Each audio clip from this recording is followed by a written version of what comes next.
ओम नमो भगवते वासुदेवाय नमः। दोस्तों, आज इस वीडियो में मैं आपको जगन्नाथपुरी के बारे में बताने जा रही हूँ। माना जाता है कि भगवान विष्णु जब चारों धामों पर बसे अपने धामों की यात्रा पर जाते हैं तो हिमालय की चोटियों पर बने अपने बद्रीनाथ में स्नान करते हैं, पश्चिम में गुजरात की द्वारिका में वस्त्र पहनते हैं और पुरी में भोजन करते हैं और दक्षिण में रामेश्वर मंदिर में विश्राम करते हैं। द्वापर के बाद भगवान कृष्ण पुरी में निवास करने लगे और बन गए जग के नाथ जगन्नाथ। पुरी का जगन्नाथ धाम चार धामों में से एक है। यहाँ भगवान जगन्नाथ के बड़े भाई बलराम जी और बहन सुभद्रा जी यहाँ पर विराजमान हैं। हिंदू की प्राचीन और पवित्र 7 नगरियों में पुरी उड़ीसा राज्य के समुद्री तट पर बसा हुआ है। जगन्नाथ मंदिर के विष्णु के 8वें अवतार श्री कृष्ण जी को समर्पित है। पुराणों में इसे धरती का बैकुंठ भी कहा जाता है। यह भगवान विष्णु के 4 धामों में से एक है। यहाँ लक्ष्मीपति विष्णु ने तरह तरह की लीलाएं की थीं। ब्रह्मा और स्कंद पुराण के अनुसार यहाँ भगवान विष्णु पुरुषोत्तम नील माधव के रूप में अवतरित हुए और सवर जनजाति के परम पूज्य देवता बन गए। सवर जनजाति के देवता होने के कारण यहाँ भगवान जगन्नाथ का रूप कबीलाई देवताओं की तरह है। पहले कबीले के लोग अपने देवताओं की मूर्तियों को काष्ठ से बनाते थे। जगन्नाथ मंदिर में सवर जनजाति के पुजारियों के अलावा ब्राह्मण पुजारी भी हैं। ज्येष्ठ पूर्णिमा से आषाढ़ पूर्णिमा तक सवर जाति के देवतापति जगन्नाथ जी की सारी रीतियां करते हैं। पुराण के अनुसार नीलगिरी में पुरुषोत्तम हरि की पूजा की जाती है। पुरुषोत्तम हरि को यहाँ भगवान राम का रूप माना गया है। सबसे प्राचीन मत्स्य पुराण में लिखा है कि पुरुषोत्तम क्षेत्र की देवी विमला है और यहाँ उनकी पूजा होती है। रामायण के उत्तराखंड के अनुसार भगवान राम ने रावण के भाई विभीषण को अपने इक्ष्वाकु वंश के कुल देवता भगवान जगन्नाथ की आराधना करने को कहा। आज भी पुरी के श्री मंदिर में विभीषण वंदापना की परंपरा कायम है। स्कंद पुराण में पुरी धाम का भौगोलिक वर्णन मिलता है। स्कंद पुराण के अनुसार पुरी एक दक्षिणवर्ती शंख की तरह है। इसकी रक्षा महादेव करते हैं। शंख के दूसरे घेरे में शिव का दूसरा रूप ब्रह्मा कपाल मोचन विराजमान है। माना जाता है कि भगवान ब्रह्मा का एक सिर महादेव की हथेली से चिपक गया था और वह यहीं आकर गिरा था। तभी से यहाँ पर महादेव की ब्रह्मा रूप में पूजा करते हैं। शंख के तीसरे वृंत में माँ विमला और नाभि स्थल में भगवान जगन्नाथ रथ सिंहासन पर विराजमान हैं। अब हम जानते हैं जगन्नाथपुरी के इतिहास के बारे में। इस मंदिर का सबसे पहला प्रमाण महाभारत के वन पर्व में मिलता है। कहा जाता है कि सबसे पहले सवर आदिवासी विश्ववसु ने नील माधव के रूप में इनकी पूजा की थी। आज भी पुरी के मंदिरों में कई सेवक हैं जिन्हें देवतापति के नाम से जाना जाता है। राजा इंद्रद्युम्न ने बनवाया था ये मंदिर। राजा इंद्रद्युम्न मालवा का राजा था जिनके पिता का नाम भारत और माता का नाम सुमति था। राजा इंद्रद्युम्न को सपने में हुए थे जगन्नाथ भगवान के दर्शन। कई ग्रंथों में राजा इंद्रद्युम्न और उनके यज्ञ के बारे में विस्तार से बताया गया है।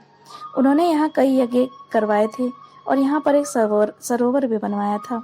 एक रात भगवान विष्णु ने उनको सपने में दर्शन दिए और कहा, नीलांचल पर्वत की गुफा में मेरी एक मूर्ति है, उसे नील माधव कहते हैं।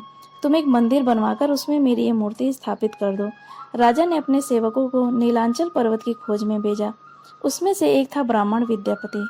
विद्यापति ने सुन रखा था कि सवर कबीले के लोग नील माधव की पूजा करते हैं और उन्होंने अपने देवता को इस नीलांचल पर्वत की गुफा में छुपा रखा है। वह यह भी जानता था कि सबल कबीले का मुखिया विश्वसु नील माधव का उपासक है और उसी ने मूर्ति को गुफा में छुपा रखा है। चतुर विद्यापति ने मुखिया की बेटी से विवाह कर लिया। आखिर में वह अपनी पत्नी के जरिए नील माधव की गुफा तक पहुंचने में सफल भी हो गया। उसने मूर्ति को चुरा लिया और राजा को दे दिया। विश्वसु अपने आराध्य देव की मूर्ति चोरी होने से बहुत दुखी हुआ। अपने भक्त के दुख को देखकर भगवान भी दुखी हो गए। भगवान गुफा में लौट आए, लेकिन साथ ही राजा इंद्रद्युम्न से वादा भी किया कि वो एक दिन उनके पास जरूर लौट कर आएंगे, बशर्ते कि वो एक दिन उनके लिए विशाल मंदिर बनवा दें। राजा ने मंदिर बनवा दिया और भगवान विष्णु से मंदिर में विराजमान होने के लिए कहा। भगवान ने कहा कि तुम मेरी मूर्ति बनाने के लिए समुद्र में तैर रहा पेड़ का एक बड़ा टुकड़ा उठाकर लाओ, जो द्वारिका से समुद्र में तैरकर पुरी आ रहा है। राजा के सेवकों ने उस पेड़ के टुकड़े को ढूंढ लिया, लेकिन सब लोग मिलकर भी उस पेड़ के टुकड़े को नहीं उठा पाए। तब राजा को समझ आ गया कि नील माधव के अनंत भक्त सवर कबीले के मुखिया विश्वसु की सहायता तो अब लेनी ही पड़ेगी। सब उस वक्त हैरान हो गए जब विश्वसु भारी भरकम लकड़ी को उठाकर मंदिर तक ले आए। अब बारी थी लकड़ी से भगवान की मूर्ति गढ़ने की। राजा के कारीगरों ने लाख कोशिश कर ली, लेकिन कोई भी लकड़ी पर एक छेनी तक भी नहीं लगा सका। तब तीनों लोग के कुशल कारीगर भगवान विश्वकर्मा एक बूढ़े व्यक्ति के रूप में वहां पर आए। उन्होंने राजा को कहा कि वे नील माधव की मूर्ति बना सकते हैं, लेकिन साथ ही उन्होंने एक शर्त भी रखी कि वे 21 दिन में मूर्ति बनाएंगे और अकेले बनाएंगे। कोई उनको बनाते हुए भी नहीं देख सकता। उनकी शर्त मान ली गई। लोगों ने आरी छेनी हथौड़े की आवाज आती रही लोगों को। राजा इंद्रदेव की रानी गुंडीचा अपने को रोक नहीं पाई। वह दरवाजे के पास गई और उसे कोई आवाज नहीं सुनाई दे रही थी। तब वह बहुत घबरा गई। उसे लगा कि कहीं बूढ़ा कारीगर मर तो नहीं गया। उसने राजा को इसकी सूचना दी कि अंदर से कोई आवाज नहीं आ। तो राजा को भी ऐसा ही लगा।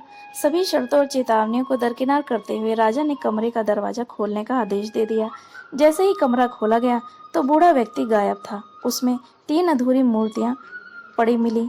भगवान नील माधव और उनके भाई के छोटे छोटे हाथ बने थे, लेकिन उनकी टांगे नहीं बनी थी, जबकि सुभद्रा के हाथ पांव बनाए ही नहीं गए थे। राजा ने इसे भगवान की इच्छा मानकर इन्हीं अधूरी मूर्तियों को स्थापित कर दिया। तब से लेकर आज तक तीनों भाई बहन इसी रूप में विद्यमान हैं। वर्तमान में जो मंदिर है ये 7वीं सदी में ही बनवाया गया था। तो आशा है दोस्तों आपको ये कथा पसंद आई होगी। अगर ऐसी और भी कथाएं आप जानना चाहते हैं तो प्लीज़ मेरे चैनल को लाइक और सब्सक्राइब करें, ताकि अन्य कथाओं का नोटिफिकेशन आप तक आता रहे। तब तक आज्ञा दीजिए। धन्यवाद।